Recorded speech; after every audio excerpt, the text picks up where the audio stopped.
हाँ जी, कुछ लोग परमेश्वर के कलाम को सुनते हैं और उसके बाद में तुरंत भूल जाते हैं। क्या करते हैं? तुरंत भूल जाते हैं। कुछ लोग सुनते हैं, आनंदित होते हैं, एक फैसला लेते हैं, लेकिन उस फैसले को लेने के बाद जब वो अपने घर की तरफ नजर मारते हैं तो फिर वो अपना फैसला, अपना विचार क्या कर देते हैं? बदल देते हैं। आनंद के साथ हम ग्रहण करते हैं कि नहीं प्रभु, जो आज मैंने सुना है, जो सीखा है, मैं वैसे ही करूंगा या वैसे ही करूंगा। लेकिन जब हम इस जगह से वापस लौटते हैं तो वो वचन हमारे जीवनों में से दूर कौन करता है? कौन करता है वो वचन दूर? हाँ, एक का नाम हमें बहुत अच्छा आता है। क्या नाम है उसका? हाँ, वो दूर करता है। नहीं, कौन करता है? हम खुद अपने जीवनों में से उस वचनों को दूर कर देते हैं। परमेश्वर बार बार वो कलाम हमें याद करवाता है कि ये सुना था तूने, ये कहा गया था संडे को, इस तरीके से तूने चलना था, लेकिन तूने क्या किया है? इस तरीके से चल, इस तरीके से तू चल नहीं रहा है, इसलिए क्या करना है तुझे? इस तरीके से चलना पड़ेगा। लेकिन हम क्या कहते हैं? कौन ले जाता वचन चुरा के? बोलिए बोलिए, कहाँ है? कहाँ है वो? है कहाँ? वो तो आपके पांव के नीचे है। परमेश्वर ने उस शैतान को आपके पांव के नीचे कर दिया हुआ है। तो क्यों बार बार उसका नाम लेते हैं कि वो हमारे जीवन में काम करता, वो वचन चुरा कर ले जाता, वो हमें चंगा नहीं होने देता, वो हमारे घरों में काम नहीं होने देता। गलती कहाँ है? आज गलती कहाँ है? तो बोलो, कहाँ पर है? गलती हमारे जीवनों में होती है जो हम ग्रहण करते हैं और छोड़ देते हैं उस बात। ग्रहण करके छोड़ देते हैं उस बात को। परमेश्वर का वचन छोड़ने के लिए सिखाया नहीं जाता। परमेश्वर का वचन हमारे जीवनों में पूरा होने के लिए सिखाया जाता है। हम देखते हैं जब हम चर्च इकट्ठा होते, प्रार्थना करते हैं, आराधना करते हैं, गवाहियां देते हैं, फिर प्रार्थना करते हैं, फिर वचन एंड में क्या सुनते हैं? क्यों? हम शिक्षा लेते हैं। क्या लेते हैं? शिक्षा क्यों दी जाती है? क्या होने के लिए? अच्छे होने के लिए, शिक्षित होने के लिए, अच्छे बनने के लिए, सारी चीजों को समझने के लिए शिक्षा दी जाती है। अगर हम सीखने के लिए आए हैं तो सीख कर जाएं और 6 दिन उन चीजों का प्रयोग करें। 6 दिन लगातार उन वचनों के ऊपर चलते रहे। 7वां दिन फिर आपके लिए कुछ नई बात प्रकट करेगा और फिर से आप सीखें और फिर से आप उस चीज को अपने जीवन में लागू करें। सीखना और लागू करने में फर्क है। अजी है कि नहीं? कई लोग सुनते हैं लेकिन सीखते नहीं, अपने जीवन में लागू नहीं करते। जब आप लागू करेंगे अपने जीवनों में बातें तो परमेश्वर आपके परिवारों को आशीषित करेगा। लेकिन ये होना कैसे है? किस तरीके से हमने ये सारी चीजों को हासिल कर सकते हैं? आज हम वो सीखने के लिए जा रहे हैं। कई लोग बस ये कहते रहते कुछ नहीं। क्या कहते? कुछ नहीं। काम भी बड़ा मंदा है। जो भी लाते हैं वो क्या हो जाता है? क्या हो जाता है? क्योंकि मैनेजमेंट नहीं। क्या नहीं है? आज हम मैनेजमेंट सीखने वाले हैं। मैनेजमेंट करनी आनी चाहिए कि हमने जितना है हमारे पास उतना ही खर्च नहीं कर देना, उसको बचा कर भी रखना है। आज कई लोगों के पास पैसा होता है लेकिन वो घर पे आता ही नहीं, बाहर से ही, क्योंकि मैनेजमेंट है ही नहीं। उन्हें मालूम ही नहीं कि किस रीति से हमने खर्च करना, किस रीति से हमने रखना है। परमेश्वर के कलाम में से सीखना हमने इस बात को। आज हर एक व्यक्ति जो अपने परिवार को संभालता है हर एक व्यक्ति जो अपने परिवार को संभालता है उसको मालूम होना चाहिए कि हमने कितना खाना है, कितना संभालना है, क्या करना है। ओ मोमो भी ले आओ, नूडल भी ले आओ, हॉट डॉग भी ले आओ, बर्गर भी ले आओ, और कुछ खाएंगे, कुछ गिराएंगे, कुछ खाएंगे, कुछ डस्टबिन में फेंक देंगे। मैनेजमेंट है? उतना ही लाओ जितना खा सकते हो, उतना ही खर्च करो जितना अगले दिन आप संभाल सकते हो। हमारी जेब उतनी बड़ी नहीं होती जितना बड़ा हमारा हाथ हो जाता है। जेब, अजी कुछ समझ रहे कि नहीं समझ रहे? ताने नहीं मार रहा हूं, ताने नहीं मार रहा हूं, ध्यान से समझना। मैनेजमेंट है ये हमारी। आशीष आप अपने घर के लिए जोड़ रहे हैं, पैसा आप अपने घर के लिए रखेंगे, मेरे लिए कोई भी, सब कुछ आपके पास अपने पास होना है। मेरे लिए, मैं अपने लिए कर रहा हूं, आपने किसके लिए करना? अरे किसके लिए करना है? अपने लिए। किसी का दोस्त था, किसी का दोस्त था, बड़ा जिगरी यार, क्या बोलते जी? जिगरी यार। दोनों इकट्ठे खाते पीते रहते, बड़े देर से ऐसे चल रहे। एक बार एक यार को पैसों की जरूरत पड़ी, वो किसके पास जाएगा? किसके पास? जिगरी यार। उसी के पास जाना ना, उसी के पास जाएगा। कहते थे यारी में पैसे नहीं देने चाहिए, बाद में यारी में क्या हो जाता है? हाँ, क्या बात है, क्या पड़ जाती? तो लेकिन यार यार से नहीं मांगेगा, बाहर वाले से मांगेगा। जब इकट्ठे बैठते थे तब तो खाते पीते थे, जब इकट्ठे बैठते थे, परिवारों में बैठते थे, तब भी खाते पीते थे, एक दूसरे का सुख दुख बांट रहे थे। लेकिन जब पैसों की बात आई तो फिर और किसी के पास क्यों नहीं, क्यों जाए? यार के पास क्यों ना जाए? अजी किसके पास? उसी के पास क्यों ना जाए? यारों के पास जाना चाहिए कि नहीं जाना चाहिए? बोले बोलिए, कहना चाहिए ना जाकर? हाँ, कहना चाहिए, कहना चाहिए। और यार भी पैसे देते हैं, क्योंकि वो अपने दोस्त की क्या करते हैं? अपने दोस्त की क्या करते हैं? मदद करते हैं। लेकिन उस दोस्त की, जिस दोस्त की मदद की गई है, उसे चाहिए कि जब तेरी मदद की गई, जब तूने ये कहा कि मैं इस दिन वापस करूंगा, इस दिन दे दूंगा, तो दोस्त को क्या चाहिए? अजी फिक्र कैसे पड़ती है? अजी अजी कब पड़ती है? जब होते भी हैं तो समय पर हम देते नहीं, रख लेते, दबाई जाते हैं, दबाई जाते हैं, दबाई जाते हैं, तो समय पर हम, समय पर क्या नहीं करते। फिर दोस्ती में थोड़ा क्या हो जाता है? दरार पड़ना। दरार ये नहीं कि आपने उससे पैसे लिए थे अपनी मुश्किल के समय, दरार तब पड़ती है जब आपके पास थे तो आपने थोड़े थोड़े करके भी लौटाए नहीं। मैनेजमेंट समझ रहे? समझ रहे कि नहीं? समझ रहे कि नहीं? ये क्या है? ये मैनेजमेंट है। आज ये क्या है? मैनेजमेंट है। और मैनेजमेंट करने के लिए परमेश्वर का वचन हमें समझने की शक्ति देता है। क्या करता जी? समझने की शक्ति देता है वचन हमें कि कैसे हमें मैनेज करना है। आइए मेरे साथ निकालिए पुराना नियम, उसकी अंतिम किताब मलाकी, निकाला उसका 3 अध्याय। आप पढ़िए मेरे साथ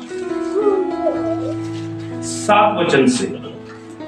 लिखा है जी, अपने पुरखाओं के दिनों से तुम लोग मेरी विधियों से हटते आए हो और उनका पालन नहीं करते, और उनका पालन नहीं करते। परमेश्वर कहता है तुम मेरी ओर फिरो और मैं कहां फिरूंगा? परमेश्वर कहता तुम मेरी ओर फिरो तो मैं क्या करूंगा? तुम्हारी ओर फिरूंगा। लेकिन तुम पूछते हो कि हम किस बात में फिरें? आगे प्रश्न चिन्ह है कि तुम पूछते हो हम फिरे कैसे? कौन सी ऐसी बात है जिसके लिए हम फिर जाएं? परमेश्वर हमें आज फिरने के लिए कहता है। कि फिर जाओ, मेरी बातों को मानो, मेरी बातों की ओर ध्यान दो। तुम्हारे पुरखाओं जो थे, तुम्हारे जो बुजुर्ग थे, वो भी मेरी बातों को नहीं मानते थे, और तुम भी उन्हीं की तरह वचनों को सुनते, सीखते, समझते और फिर भूल जाते हो। फिर क्या करते हो? भूल जाते हो। फिर क्या करते हो? फिर भूल जाते हो। परमेश्वर कहता तुम मेरी ओर। क्या मनुष्य परमेश्वर को धोखा दे सकता है? हाँ जी, लिखा जी, क्या मनुष्य परमेश्वर को धोखा दे सकता है? आगे लिखा, पर देखो तुम मुझको धोखा देते और तो भी पूछते हो, हमने किस बात में तुझे लूटा है? हमने कोई परमेश्वर को लूट सकता है? लूट सकता है? नहीं। लेकिन लूट रहे हो, लूट तो रहे हो। आगे अभी अभी अभी समझ आ जाएगा। आप कह रहे नहीं, अभी समझ आ जाना। हम कह रहे हम नहीं लूटते, परमेश्वर कहता तुम मुझे लूटते हो। परमेश्वर कहता तुम मुझे धोखा देते हो, तुम मुझे लूट रहे हो, तुम मुझे लूट लूट के खा गए हो। कौन कह रहा है? हाँ जी, कौन कह रहा है? परमेश्वर कह रहा है तुम मुझे लूटते हो, तुम मुझे धोखा देते हो। और हम पूछते हैं कि हमने किस बात में तुम्हें धोखा दिया है? एंड में लिखा जी, दसमांश और उठाने की भेंटों में हम उसे क्या करते हैं? क्या करते हैं? हाँ जी, क्या करते हैं? आज लोग प्रभु को लूट रहे हैं। किसी की 10,000 तनख्वाह, किसी की 20,000 तनख्वाह, किसी की 30,000 तनख्वाह, उसमें से वो अपना पूरा दसमांश निकालते। 30,000 वाले पूरा दसमांश 100 रुपया निकालते, पूरा दसमांश 100 रुपया। 30,000 में कितना दसमांश हुआ? 3,000। लेकिन 100 रुपए क्यों देते हैं फिर लोग? ये पूरा दसमांश आ गया जी, कितना पूरा? हाँ जी, 100 रुपए का जो बाकी 90% हिस्सा कितना बना? हाँ जी, अगर 100 रुपया निकाला है, वो दसमांश हो तो बाकी का कितना रह गया? कितनी? 1000। कितनी तनख्वाह हुई फिर? कितनी तनख्वाह हुई? फिर 1000 रुपया तनख्वाह है। अगर हम 100 रुपया दशमांश दे रहे हैं तो इसका मतलब महीना हम कितना कमाते हैं? 1,000 रुपया। अगर 30,000 रुपया कमा रहे कितना बनता है? 3,000। 10,000 कमा रहे कितना बनता? 1,000। 20,000 कमा रहे कितना बनता? 2,000। 40,000 कमा रहे कितना बनता? 4,000। 45,000 कमा रहे कितना बनता? 4,000। जी, हमें ना दसमांश का पता नहीं है, नोट गिनने का पता है। क्या कहते हैं लोग? हमें ना दसमांश का पता नहीं होता क्या है, नोट गिनने का पता है। थोड़े से भी मालिक कम दे देगा, ठीक है, मैं पूरे 3 दिन लाए पूरे। लेकिन हम परमेश्वर को लूटते हैं। परमेश्वर कहता तुम दसमांश और उठाने की भेंटों में तुम मुझे लूटते हो। आज कितने लोग हैं जो जिनके परिवार ठीक है, जिनको परमेश्वर ने ठीक किया, जो अच्छे हो गए, जिनके परिवारों में बीमारियां थी, जिनके परिवारों में दुख थे, दर्द थे, जो परेशान थे, और प्रार्थना के जरिए खुदा ने उन्हें चंगा कर दिया। उन लोगों ने कब भेंटें चढ़ाई हैं? हाँ जी, टाइप अलग है, दसमांश अलग है, भेंट चढ़ाना अलग है। भेंट चढ़ाना अलग बात है, भेंट चढ़ाना। आज परमेश्वर कहता तुम मुझे लूट रहे हो। मूसा की शरीयत के अनुसार जब कोई बीमार होता और वो चंगा हो जाता था, चंगा होने के बाद वो पादरी के पास पहुंचाया जाता। किसके पास? पादरी के पास। कि जाकर वो भेंट चढ़ाए। जाकर क्या करे? हाँ जी, क्या करे? और बोलिए भेंट चढ़ाए। लेकिन हम प्रभु के हजूर में कोई भी भेंट लेकर नहीं आते।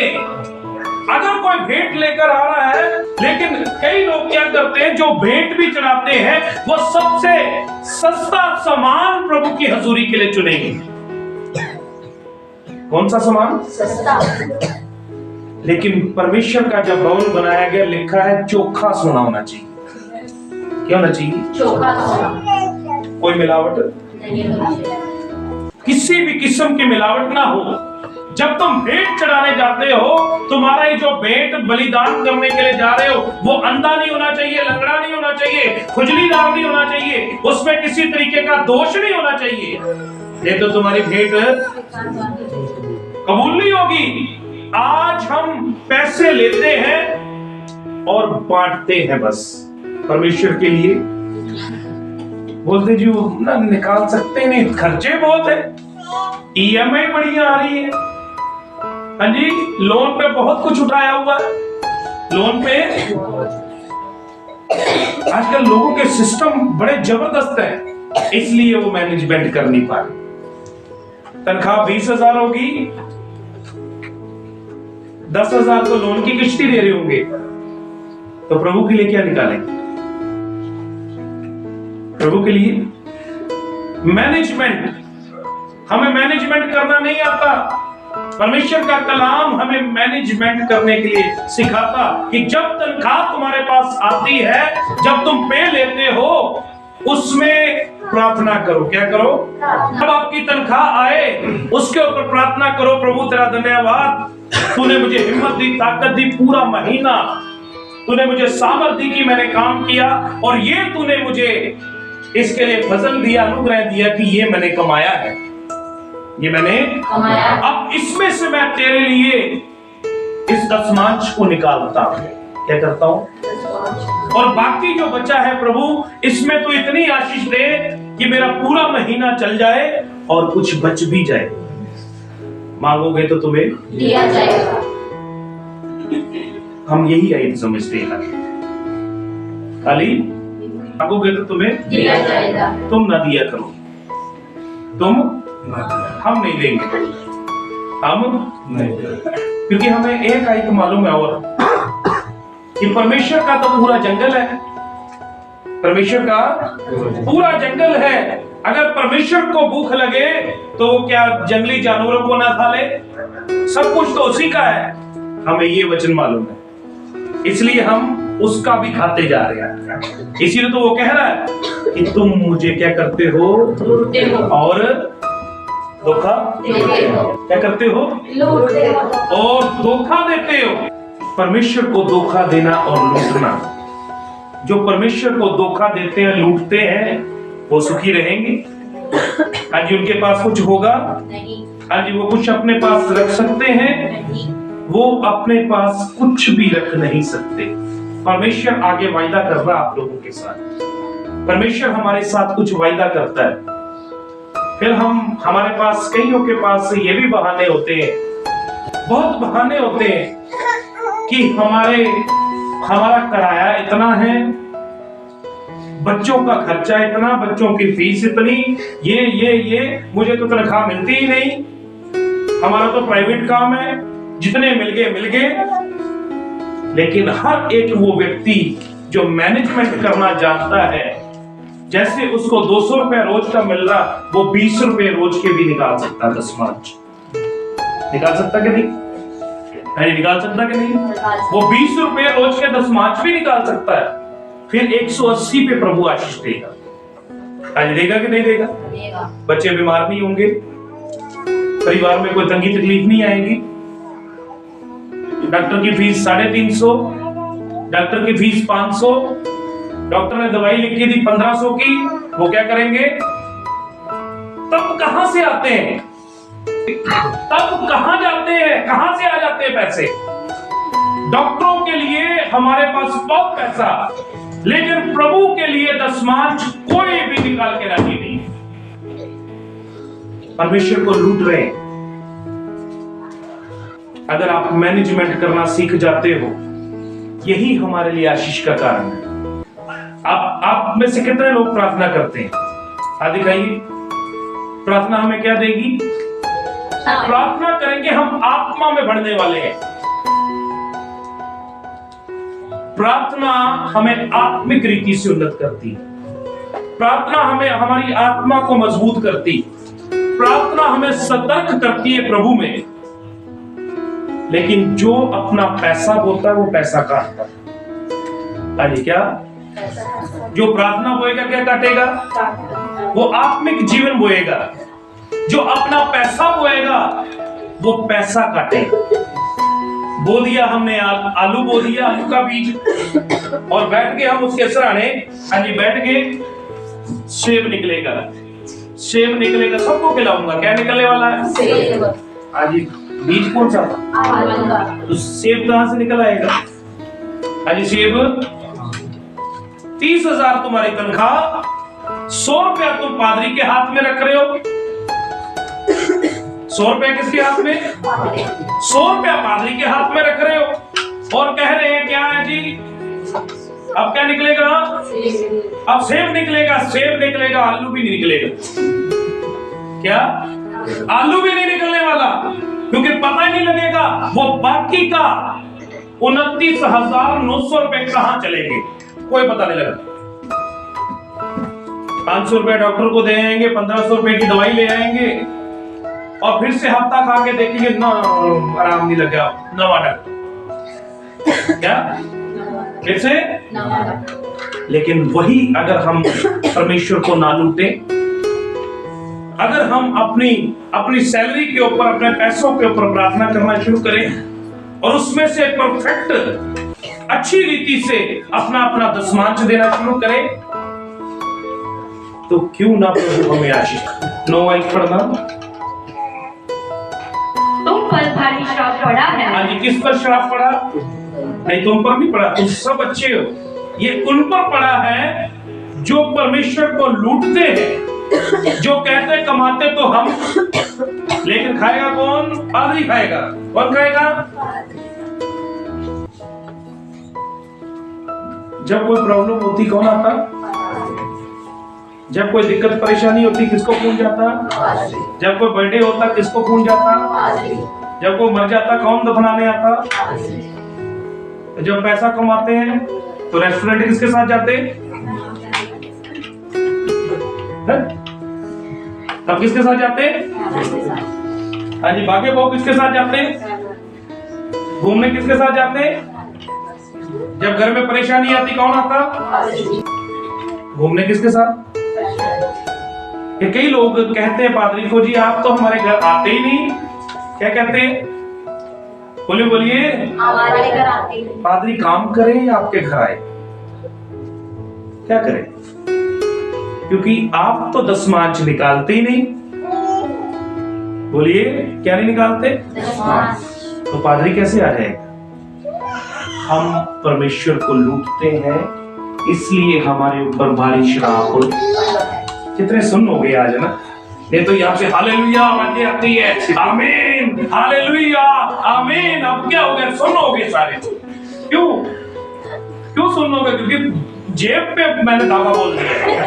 कहाँ पे दावा बोला है? जेब में दावा बोल दिया। लेकिन ये परमेश्वर बोल रहा है, परमेश्वर ने दावा बोला है, वो इसलिए बोला कि आप आशीषित हो जाओ। हम थोड़े से पैसों को बचाने के चक्कर में अपना सारा वेस्ट कर देते हैं। परमेश्वर के वचन में लिखा, क्या लिखा जी? तुम पर भारी श्राप, क्योंकि तुम मुझे लूटते हो, वरन सारी जाति ऐसा करती है। सारी जाति ऐसा ही करती है। आगे लिखा, सारे दशमांश भंडार में ले आओ कि मेरे भवन में भोजन वस्तु रहे। और सेनाओं का यहोवा ये कहता है कि ऐसा करके मुझे परखो कि मैं आकाश के झरोखे तुम्हारे लिए खोलकर तुम्हारे ऊपर अपरंपार आशीष की वर्षा करता हूं कि नहीं। इसने कहा, लूटने के लिए भी उसने कहा, धोखा देने के लिए भी उसी ने कहा, दशमांश देने के लिए वही कह रहा।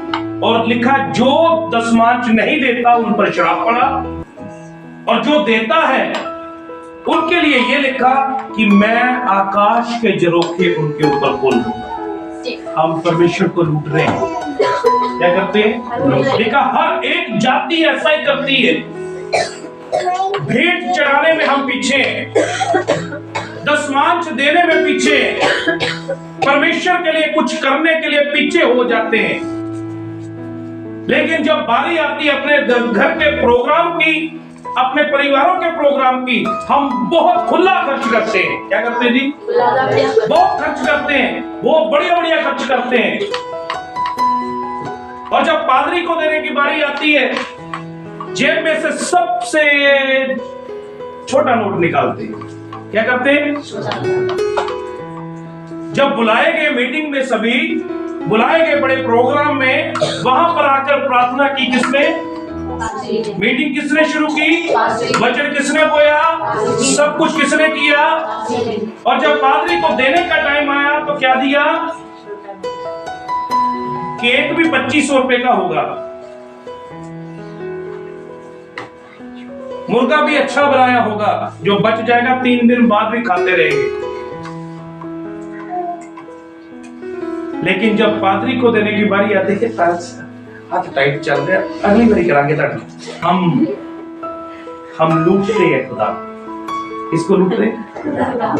ये परमेश्वर का कलाम कह रहा है, मैं नहीं कह रहा। कौन कह रहा है? लिखा तुम ऐसा करके देखो, तो अपनी भेंटें चढ़ाकर देखो, दशमांश देकर देखो, मैं आकाश को तुम्हारे लिए खोल दूं। इसको खोलेगा? आकाश के झरोखे खोल दूंगा और अपरंपार आशीषों की वर्षा करूंगा। किसकी वर्षा करूंगा? जब हम एक वर्षा के नीचे, जब बारिश हो रही है उसके नीचे खड़े हैं, तो हम गिले होंगे या नहीं होंगे? भीग जाएंगे कि नहीं भीगेंगे? अगर परमेश्वर आपको आशीष की वर्षा दे रहा ऊपर से, तो आशीषित होंगे कि नहीं होंगे?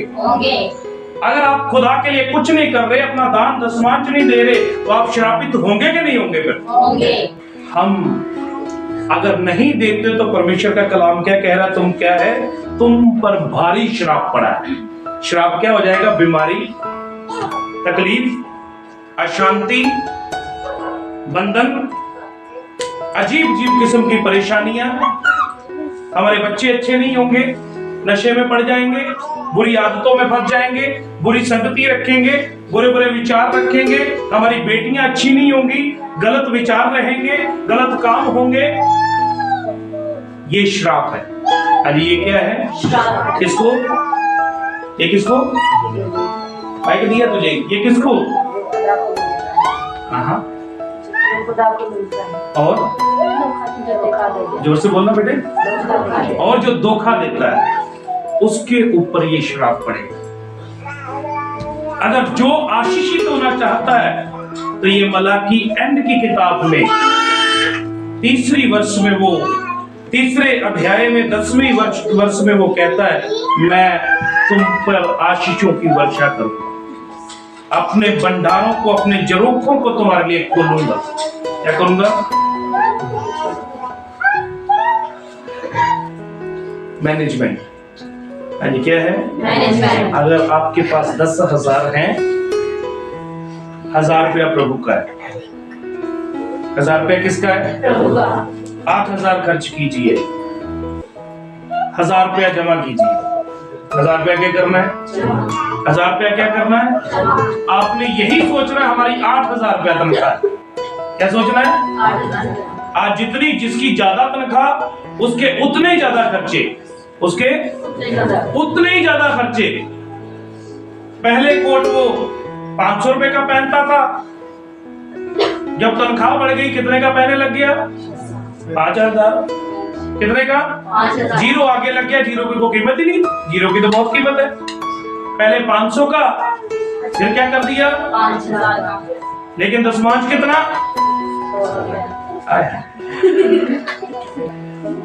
पादरी को कई लोगों ने समझ लिया है फटे नोट लेने वाला बंदा है, उसके बदले हमें नए नोट देगा। तो पादरी अपना फिर कोई लिफाफा लगा लेता है, फटे नोट भरता रहता है, उसमें आशीषित हो जाएंगे।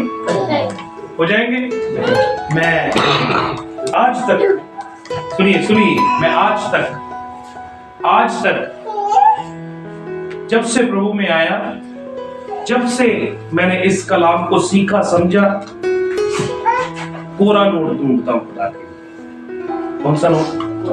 अच्छा नोट वो डालूंगा। क्या करूं? कोरा नोट डालूंगा प्रभु की रसूल। गंदा नोट ना हो मेरा, जो परमेश्वर को पसंद ना आए। हम किसे दे रहे हैं? किसे दे रहे हैं? अगर आप पादरी समझ के दे रहे होंगे तो आप आशीषित नहीं हो सकते। जो परमेश्वर के लिए बोलता है, वायदा करना आसान है, निभाना। तो हम भी प्रभु के साथ वायदे बहुत करते हैं, लेकिन क्या करते हैं? समय समय पर बोलिए बोलिए, वादे क्या करते हैं? आज बहुत सारे लोग वादे करने वाले हैं, बहुत सारे लोग वादे करने वाले, लेकिन समय पर क्या हो जाएंगे? समय पर क्या हो जाएंगे? जो वायदे करके निभाते हैं। 11 आयत पढ़िए इसकी। ये नाश करने वालों को ऐसा भड़कूंगा कि वह तुम्हारी भूमि की उपज नष्ट ना करेगा, और तुम्हारी दाखलताओं के फल कच्चे ना गिरेंगे। सेनों के यहोवा का यही वचन है। ये उसके लिए लिखा गया जो ईमानदारी से बोलते हैं। लिखा गया है कि मैं तुम्हारे लिए नाश करने वालों को भड़कूंगा, यानी कि झिड़कूंगा, कि वो तुम्हें नाश नहीं करेगा। नाश करने का मतलब मालूम है? बीमारी नहीं आने देगा, परेशानियां नहीं आने देगा, आपका पैसा फालतू में खर्च होने नहीं देगा। कई बार, बहुत बार हमारा फालतू में पैसा खर्च होता है, लेकिन जो परमेश्वर में बने होते हैं, जो ईमानदारी से चल रहे हैं, उसके लिए परमेश्वर कहता है मैं क्या करूंगा जी? नाश करने वालों को तुम्हारे लिए झिड़क दूंगा, उन्हें क्या करूंगा? डांटूंगा कि वो तुम्हें नाश ना करे।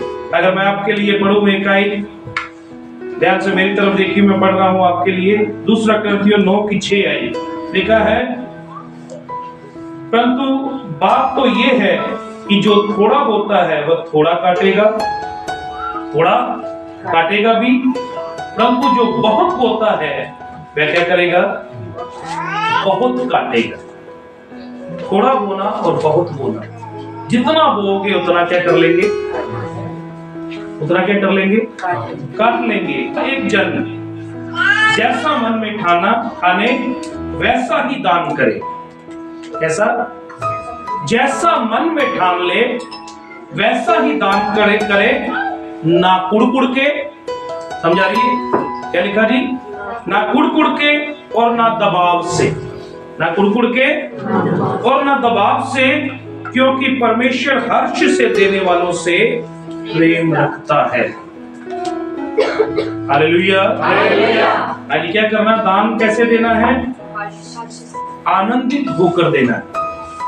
लेकिन परमेश्वर का वचन कहता है दबाव से नहीं, और कुड़ के मत देना, हर्ष से देने वालों के लिए। जो हर्ष से देते, खुशी से देते हैं, परमेश्वर उनसे प्रेम रखता है। परमेश्वर क्या करता है? उनसे प्रेम रखता है। आज क्या करना है? हमने क्या करना है? हर्ष देना है। कितना देना है? 30,000 में से कितना दशमांश? 3,000। हमें पता क्या होता है? जिसके पास 30,000 रुपये आया, जब उसने प्रार्थना की 30,000 को देखा, भाई 30,000, क्या बोलते हैं? 30,000। और जब प्रार्थना करके बीच में से 3,000 रुपये अलग किया, किसके लिए? प्रभु के लिए कहना, मेरे लिए मत कहना। किसके लिए? प्रभु के लिए। जब अलग किया 3,000, तो उन्हें 27,000 कम लगने लगता है। ज्यादा क्या लगने लगता? फिर हाय मेरा 3,000 गया। तो जो हाय 3,000 गया, 3 ही रह जाएगा, 27,000। 27,000 उसका पता नहीं लगना कहाँ गया। लेकिन जो हर्ष के साथ 30 में से 3,000 रुपया खुदा के लिए बोएंगे, 27,000 उनके लिए फलवंत हो जाएगा, आशीषित हो जाएगा, बरकतमय हो जाएगा। अपनी किश्तों की तरफ कम देखिए। पहले जब मिलता है तो प्रभु के लिए दशमांश निकाल कर देखें, ये वचन आपके लिए पूरा हो जाएगा, आप आशीषित हो जाएंगे।